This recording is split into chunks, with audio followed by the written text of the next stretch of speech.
Welcome to Easy Stories in English, the podcast that will take your English from okay to good and from good to great. I am Ariel Goodbody, your host for this show. Today's story is for pre-intermediate learners. The name of the story is The Beetle and the Boy. This is chapter 2 of 3. You can find a transcript of the episode at easystoriesinenglish.com/Beetle2. That's easystoriesinenglish.com/Beetle2.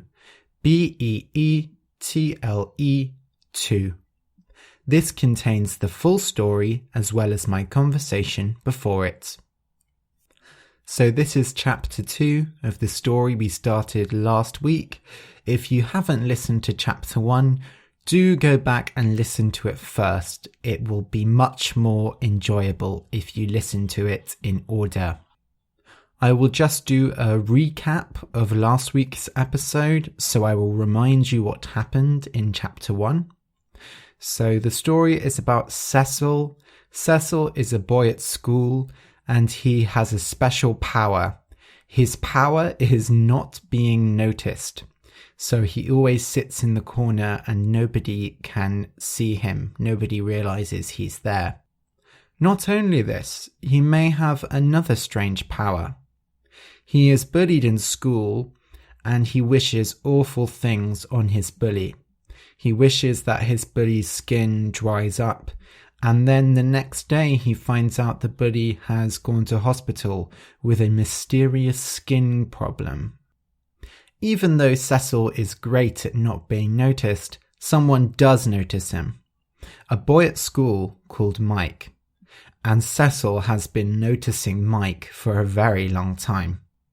Mike gives Cecil a present for his birthday. It's a stag beetle.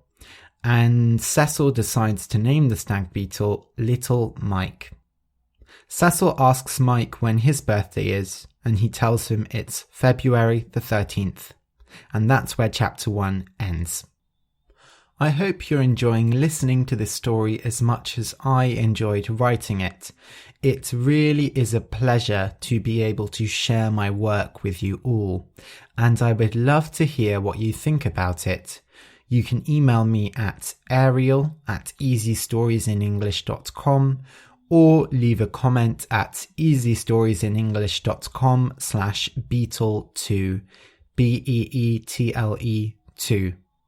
Tell me what you like about the show and tell me if you have anything you want to hear more of, any suggestions. Okay, so listen and enjoy. The Beetle and the Boy, Chapter 2. Little Mike was my first ever pet. My parents had always said I was too careless for one, but I looked after my stag beetle like he was the most important thing in the world. Once a week, Big Mike came round to visit Little Mike. "I think he's growing bigger," he would say. "Soon he'll be as big as you." "But I'm just small." "Exactly." At school, Mike was in a different class to me, and at break time he hung out with his own friends. I didn't mind. We walked home together after school, and I never knew what to say, so I usually ended up talking about Little Mike. Christmas came and went. Mike ended up going to visit his grandparents in Edinburgh, so I didn't see him for a few weeks. Those weeks were awful. I made him a photo album with pictures of Little Mike so that on Christmas Day he could feel close to me.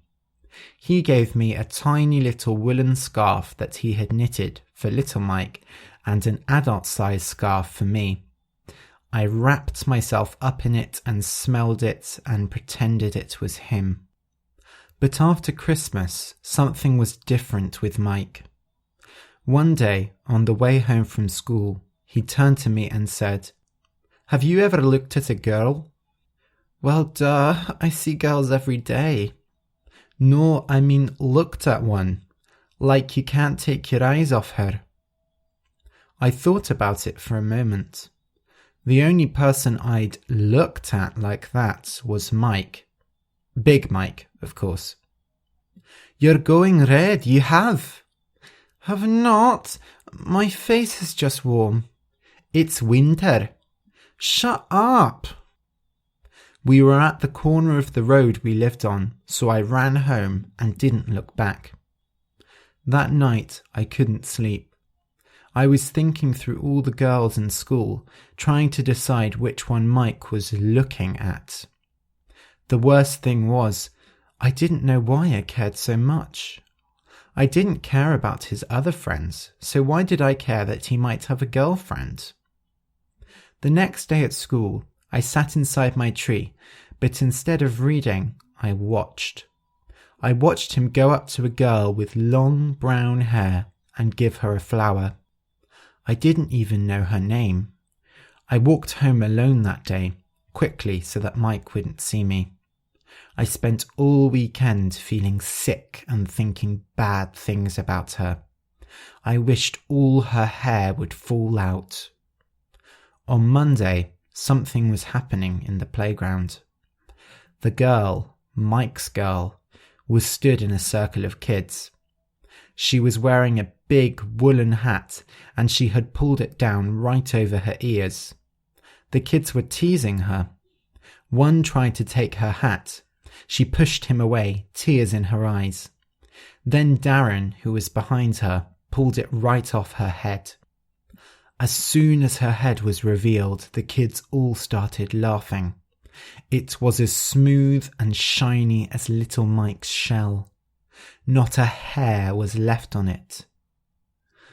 I had done it again. At lunch, I hid in my tree and thought about what I'd done. Then there was a knock from outside that made me jump and hit my head.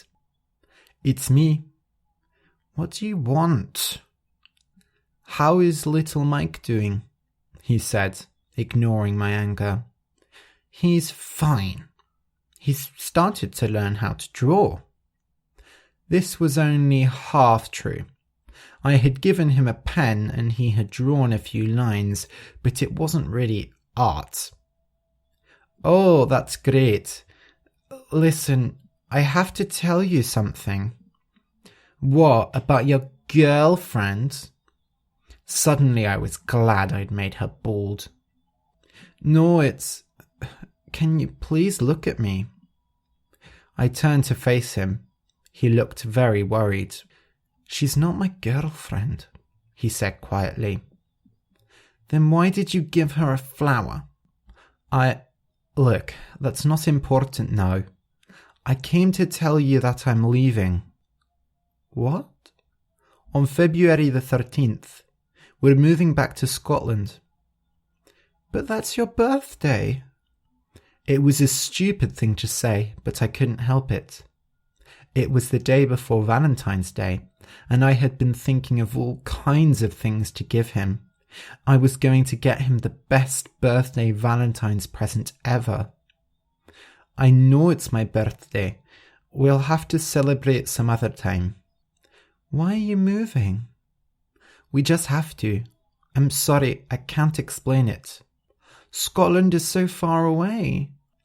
"It's not that far. We can write." But from the way his voice drooped, I could tell that wasn't going to happen. Ever since Christmas, we had been moving apart, and this was going to be the end of us. On February the 13th, I didn't even say goodbye. I picked up little Mike's box and took it up to the attic and closed all the curtains so that I was in the dark. I heard the doorbell and my parents opening the door. It was Big Mike. My parents called and called, ran through the house to look for me, but they couldn't find me. Nobody could ever find me. Then I heard the front door close, and a few minutes later, the sound of their car going down the road and disappearing into the distance. I took Mike Jr. out of his box and held him. "You're all I have now." End of chapter 2. I hope you enjoyed the story. You can support the podcast by leaving a review on iTunes. Search for Easy Stories in English, give us a star rating, and say what you like about the show. It would really help us grow. Thank you for listening, and until next week.